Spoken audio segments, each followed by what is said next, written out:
राम राम दोस्तों, welcome to channel stock profit. Channel को subscribe जरूर करें एवं पास में लगे बेल आइकन को भी दबाएं, जिससे आपको हमारे हर नए वीडियो की नोटिफिकेशन मिलती रहे। वीडियो को ज़्यादा से ज़्यादा लाइक करें और अपने दोस्तों के साथ शेयर भी करें। वीडियो शुरू करने से पहले मैं आपसे रिक्वेस्ट करूंगा कि आप डिस्क्लेमर पढ़ लें। चलिए हम आज के स्टॉक आलोक इंडस्ट्रीज आलोक पर चर्चा एवं बाजार का हाल जानते हैं।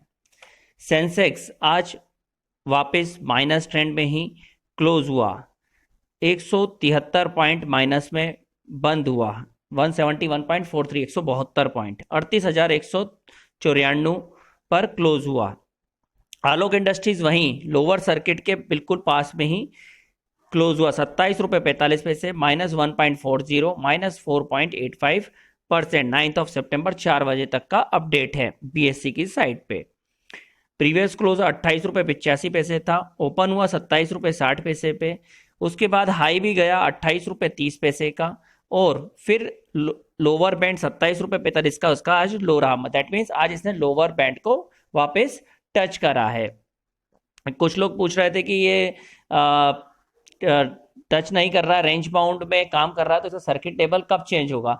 तो रेंज बाउंड में वीकली बेसिस पे करीबन होना चाहिए कि वो ना लोअर लगाए ना अपर लगाए, तो ही सर्किट लेवल रिवाइज के लिए आगे कंपनी प्रोसेस कर सकती है। बाकी अदरवाइज वो जब तक lower circuit upper circuit week के अंदर लगा देगी तो वो वापस से उसी सर्किट लेवल में ही अगले वीक भी ट्रेड करता रहेगा। अगर एवरेज ट्रेडेड प्राइस की बात करें तो 27 रुपये 56 पैसे का रहा। दैट मीन्स 27.5 के आसपास आज इसका ट्रेड हुआ।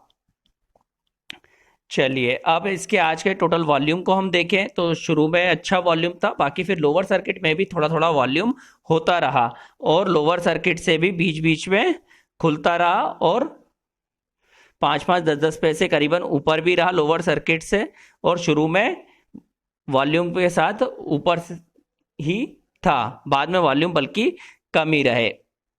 अगर हम इसके आज टोटल ट्रेडेड वॉल्यूम की बात करें बीएससी पर तो 35.58 लाख में क्वांटिटी ट्रेड हुई और डिलीवरेबल क्वांटिटी 21.03, दैट मीन्स 59% की डिलीवरी आज उठी है।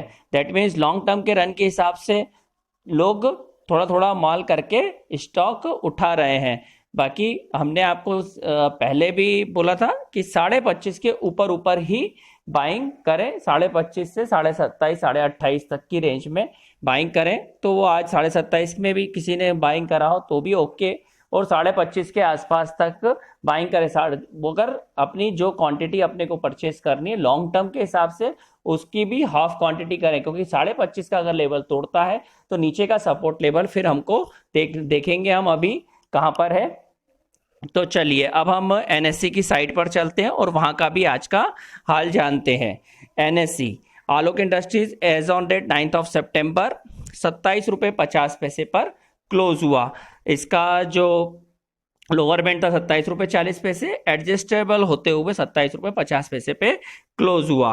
प्रीवियस क्लोज 28 रुपये 80 पैसे का, ओपन होता है 27 रुपये 65 पैसे का, हाई बनाता है 28 रुपये 25 पैसे का और लो 27 रुपये 40 पैसे जो लोअर बैंड था वो उस पर भी काफी देर ट्रेड करता रहा। अगर हम वॉल्यूम की बात करें तो आज इसमें वॉल्यूम वापस जो पहले होते थे करोड़ के आसपास उतना वॉल्यूम होता हुआ दिखा, 1.35 करोड़ का आज टोटल वॉल्यूम हुआ। डिलीवरेबल पोजीशन की अगर हम बात करें 9 सितंबर EOD, that means end of the day, end of the day मतलब पूरा 3:30 बजे तक का अब इसके अंदर अपडेट हो चुका है। 1.35 करोड़ में से 64.16 लाख, दैट मीन्स 47.49% की डिलीवरी आज उठी है, जो कि 50% के नजदीक है। तो डिलीवरेबल क्वांटिटी भी अच्छी उठी है, लॉन्ग टर्म के हिसाब से बेट अच्छा है।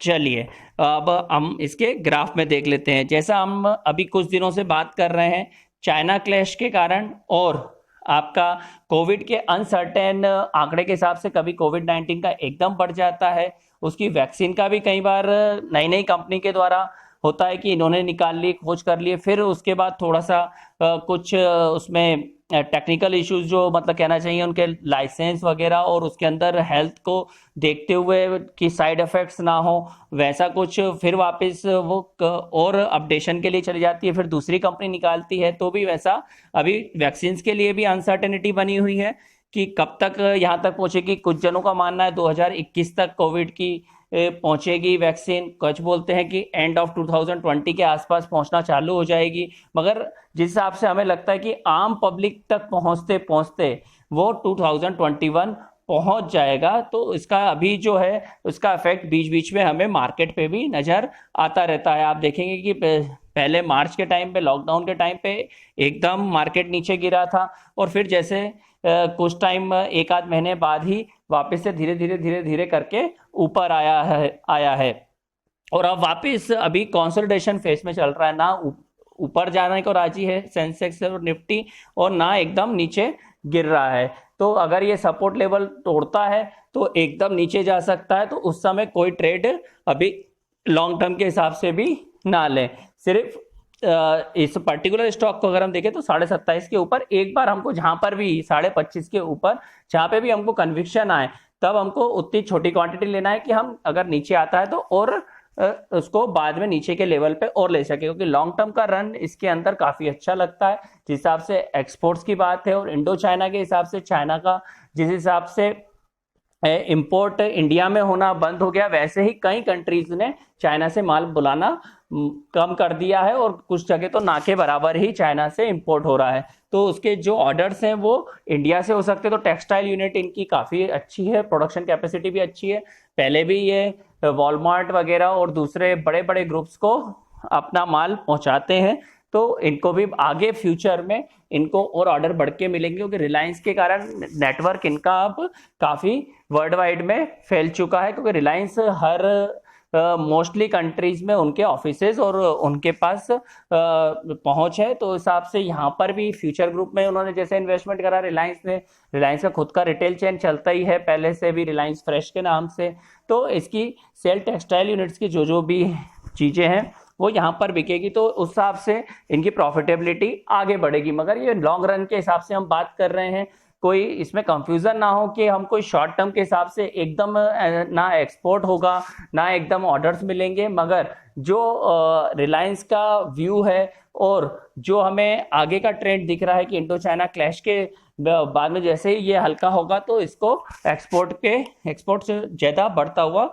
नजर आएगा। तो लॉन्ग रन के हिसाब से रेट है, इसी कारण वो अभी आपको थोड़ा सा इसके अंदर रेट के अंदर में भी कभी 2% नीचे गिर रहा, कभी 1% और आज तो 5% भी गिरा है। मगर जब ये बढ़ने पे आएगा, जब ये अपर सर्किट लगाना चालू करेगा तो ये इसका एक ट्रेंड चेंज होगा, ट्रेंड रिवर्सल होगा, तभी ये एकदम ऊपर जाना चालू करेगा। अभी इसका लोअर की तरफ ही ट्रेंड चल रहा है, जो कि 25.5 के सपोर्ट लेवल तक नीचे जा सकता है, जो हम काफी दिनों से चर्चा कर रहे हैं। और 25.5 के बाद में उसका नेक्स्ट लेवल हम उस समय और एनालिसिस करेंगे और उसके बाद ही कोई करेंगे। 25.5 के नीचे तो अभी इन्वेस्ट भी नहीं करना चाहिए, क्योंकि 25.5 के बाद सपोर्ट लेवल थोड़ा नीचे है, 18 रुपए के आसपास है शायद पहले जब देखा था हमने। मगर एक बार जब 25.5 का लेवल अगर टच करता है तो ही हम इसका नीचे का लेवल देख के बताएंगे, नहीं तो ये अगर अपर ट्रेंड में चला गया तो फिर ये ऊपर ही जाएगा, जो हम ऐड पहले भी 25.5 के आसपास करके, और शॉर्ट टर्म के निवेशक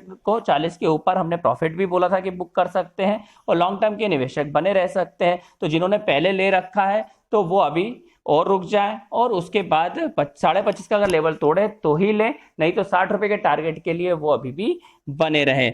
और अपन ऊपर में 58.50 का जो बनाया था वहां से लोअर ट्रेंड में गया था। ये मैं इसमें आपको बता देता हूँ, ये देखिए ये लोअर ट्रेंड के में था, इसके बाद में अप ट्रेंड चालू हुआ, इसमें ट्रेंड रिवर्सल हुआ तो 44 के आसपास गया, फिर ट्रेंड रिवर्सल हुआ नीचे, फिर नीचे से थोड़ा सा ट्रेंड रिवर्सल हुआ ऊपर, और फिर नीचे ऊपर जरा जरा सा करते हुए अब नीचे अभी तो आ रहा है। तो 25.5 का ये जो लेवल है, ये इसके आसपास ही बाइंग पहले भी बनी थी और अभी भी यहाँ पर एक बार बन रही है। अगर ये लेवल तोड़ता है तो बाइंग को रुक जाना चाहिए और नीचे का लेवल हम तलाश करने के बाद फिर और ऐड करें। एकदम इकट्ठा एक ही स्क्रिप्ट पे कभी भी पैसा ना लगाएं, छोटा क्वांटिटी में रखें।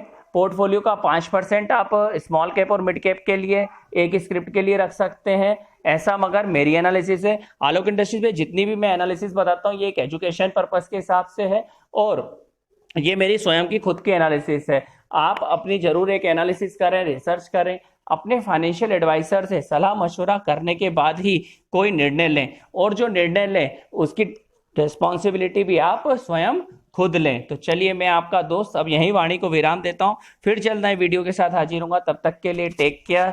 जय श्री राम।